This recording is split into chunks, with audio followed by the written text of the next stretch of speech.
آپ کے اور ہمارے درمیان حضرت علامہ مولانا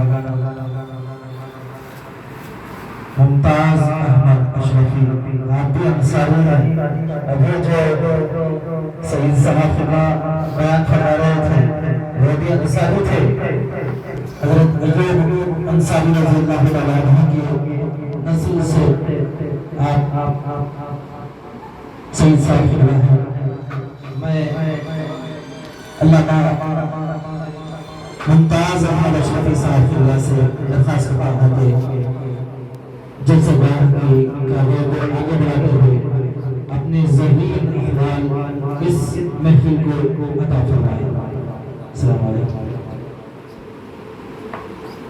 السلام علیکم. یہ آپ کی نوازی ہے کہ خاصات غلامی بنتن باب غلامی سادات کرام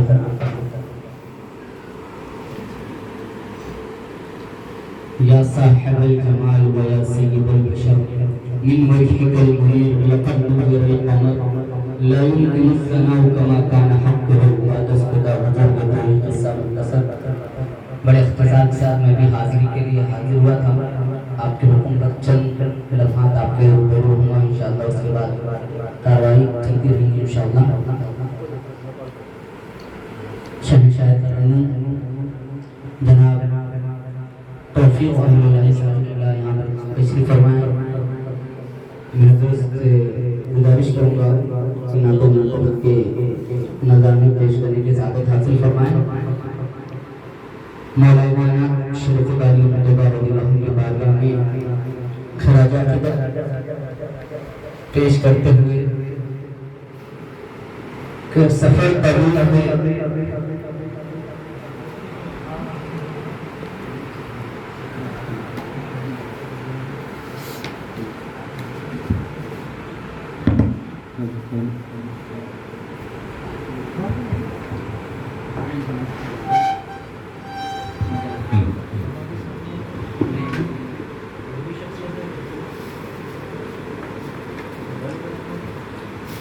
نحمده ونصلي ونسلم على رسوله الكريم. أما بعد فأعوذ بالله من الشيطان الرجيم. بسم الله الرحمن الرحيم. قل لا أسألكم عليه أجرا إلا المودة في القربى. صدق الله العظيم وبلغنا رسوله النبي الأمين الكريم ونحن على ذلك لمن الشاهدين والشاكرين والحمد لله رب العالمين.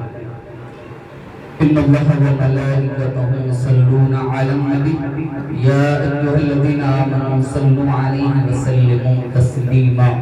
اللهم صل على سيدنا مولانا محمد معدن الجود والكرم ومنبع العلم والحلم والحكم وآله وبارك وسلم. صلوا عليه الصلاة والسلام عليك يا رسول الله صلى الله تعالى عليه وسلم.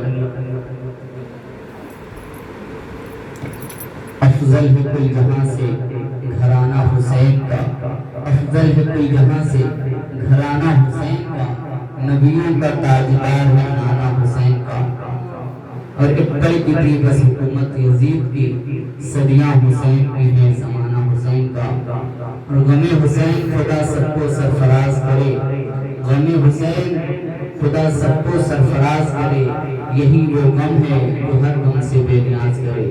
اور حسینیت جسے کہیے سب کے بس کی نہیں، حسینیت جسے کہیے سب کے بس کی نہیں. خدا کی دین ہے جسے سرفراز کرے، خدا کی دین ہے جسے سرفراز کرے. معزز سامعین کرام، خطبہ مسنونہ کے بعد میں نے جس آیت مبارکہ کی تلاوت کا شرف عظیم حاصل کیا. اللہ جل مجدہ الکریم ارشاد فرماتا ہے قل لا اسألکم علیہ اجرا الا المودۃ فی القربى. اے محبوب صلی اللہ علیہ وسلم آپ فرما دیجئے کہ میں تم سے کوئی اجرت طلب نہیں کرتا، کوئی معاوضہ نہیں طلب کرتا اس پر سوائے یہ کہ میرے اہل بیت کی محبت. یہ مختصر سا ترجمہ ہے. میں وضاحت تھوڑی سی کرتے ہوئے بات آگے بڑھاؤں کہ اللہ تبارک و تعالیٰ نے اس آیت مبارکہ کے ذریعے سے تمام امت مسلمہ پر، قیامت تک آنے والے نسل انسانی پر اہل بیت اطہار رضوان اللہ علیہ اجمعین کی محبت فرض کر دی. رسول پاک علیہ السلام کے ذریعے سے اللہ تبارک و تعالیٰ نے اپنے خطاب وہ فرمایا کہ اے محبوب صلی اللہ علیہ وسلم یہ دنیا گمراہی کے ڈگر پہ تھی، آپ نے ان کو گمراہی سے نکال کر کامیابی اور ہدایت کے راستے پر لا کھڑا کیا۔ اس پر آپ ان سے خطاب فرما دیجئے کہ میں تم سے کچھ طلب نہیں کرتا، کوئی معاوضہ نہیں۔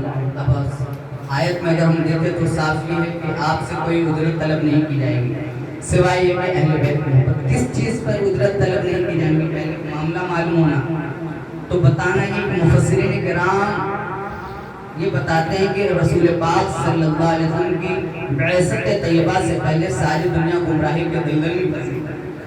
کوئی سورج کی پرستش کر رہا تھا، کوئی آگ کی پرستش کر رہا تھا، کوئی بچھڑے کی پوجا کر رہا تھا، کوئی اپنے ہاتھوں سے پتھروں کو تراش کر معبودوں کی پوجا کر رہا تھا، کوئی قافلہ لوٹ لیتا، کوئی قتل و قتال کرتا، اور جب وہ قتل و قتال کرتا تو اس کا سلسلہ اتنا طویل چلتا کہ کئی نسلیں گزر جاتے، وہ بدلے میں بدلہ قتال چلتے رہتا، اور لوگ عورتوں کو بس ایک استعمال کی چیز سمجھتے تھے، یوز کر کے پھینک دیا کرتے ہیں۔ بے حیائی حد درجے کی بڑی ہوئی تھی، اور انتہا یہ ہو گئی کہ لوگ اپنی بچیوں کو پیدا ہوتی ہے زندہ دور کر دیا کرتے ہیں۔ اللہ تبارک و تعالیٰ کی رحمت جوش میں آتی ہے اور اپنے محبوب صلی اللہ علیہ وسلم کو رحمت للعالمین بنا کر اس دنیا پر خاکدانی گیتی پر جلوہ فرماتا ہے۔ رسول اعظم صلی اللہ علیہ وسلم اپنے اخلاق کریمانہ سے، اپنی تعلیمات اور اپنے سیرت و کردار کے ذریعے سے لوگوں کو ہدایت کا راستہ بتلاتے ہیں اور ایک اللہ کی عبادت کی طرف لوگوں کو متوجہ کرتے ہیں، کامیابی کا راستہ بتلاتے ہیں، گمراہی سے نکال کر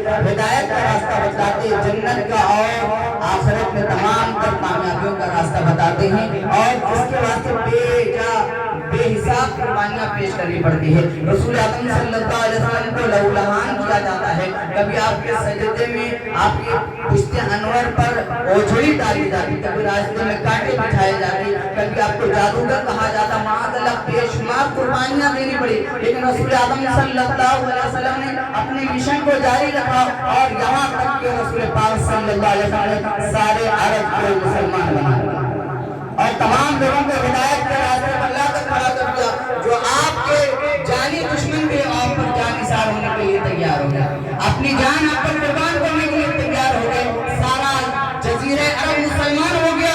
تو جب اس پر اللہ نے فرمایا کہ اے محبوب اب آپ مجھے فرمائیے کہ میں تم کو جو ہدایت کے راستے پر لایا ہوں، گمراہی سے نکال کر کامیابی کے راستے پر لایا ہوں، اس سے میں کچھ بھی معاوضہ نہیں مانگتا ہوں، ہاں اگر مانگتا ہوں تو میرے اہل بیت کی، میرے قرابتداروں کے رشتہ داروں کی محبت مانگتا ہوں، تم اہل بیت سے محبت کرو۔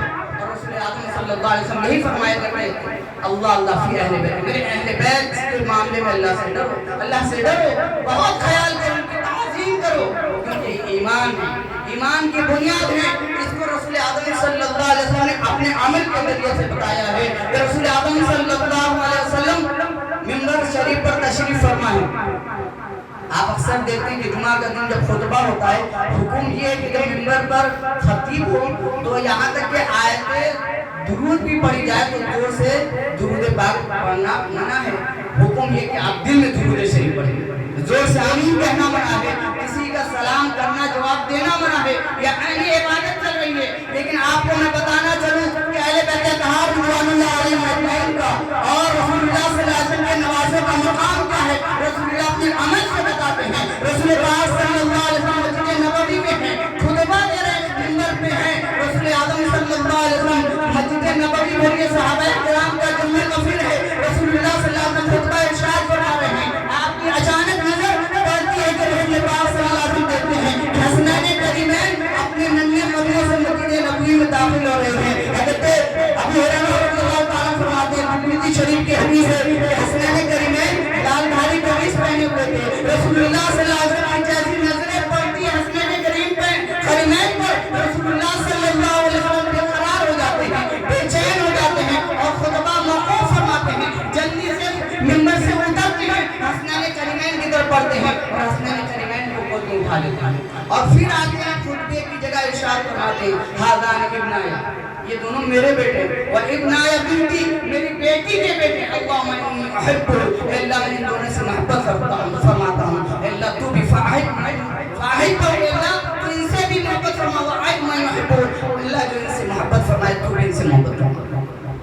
معزز سامعین کرام دیکھیے کہ رسول پاک صلی اللہ علیہ وسلم اپنے عمل کے ذریعے سے بتا رہے کہ امام حسین کا مقام کیا ہے, امام حسین مجتبیٰ کا مقام کیا ہے, کہ عین خطبے کی حالت میں خطبہ موقوف کرتے ہیں, خطبے سے اتر جاتے ہیں اور امام حسین کو امام حسن کو اٹھا لیتے ہیں. تو آپ عمل دیکھیے رسول اللہ کیسی ان کی محبت فرمانے کی عبادت کھڑی رہے, خطبہ موقوف ہو جائے, یہاں تک کہ ایک موقع پر سرکار سجدے میں پوری نبوت پر حسن کریمین یا حسن مجتبیٰ رضی اللہ تعالیٰ عنہ امام حسن رضی اللہ عنہ بیٹھ جاتے, سرکار کو خیال آتا ہے کہ حسن یا حسین بیٹھے ہوئے آپ سجدے کو طویل فرماتے ہیں. اگر دنیا کا خیال سجدے میں آ جائے غیر اللہ دار اللہ باطل ہو جاتی ہے, نعوذ باللہ من ذالک. لیکن رسول پاک صلی اللہ علیہ وسلم کو یہ خیال نہیں آئے بلکہ خیال لایا گیا قصداً کہ حسنین کریمین ہیں, اور حسنین کریمین کا جب خیال آتا ہے تو آپ اس خیال سے کہ حسنین کریمین پشت نبوت پر بیٹھے ہوئے آپ سجدے کو طویل فرماتے ہیں. عبادت خاص اللہ کی نبی ہیں, رسول اعظم صلی اللہ علیہ وسلم کی نماز ہے, ان کی نماز میں امام حسین کا خیال آتا ہے, اپنے خیال اور خطاب کو بھی رکھتے ہیں, اللہ کی بارگاہ میں سجدہ ہے, سجدہ رہے ہیں, لیکن امام حسین کے مقام کو بتا رہے ہیں. جب تک امام حسین پشت نبوت سے نہیں ہوئے سرکار نے سجدے سے سر نہیں اٹھایا.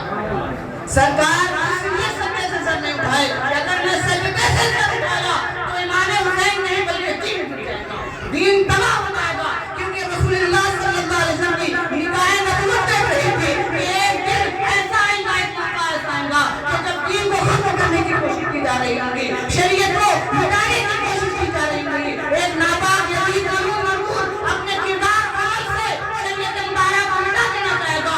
نہیں حسین ہوگا تو سب کو قربان کرے گا, لیکن دین مصطفیٰ کو بات کرے گا, اسی سجدے کو بات کرے گا.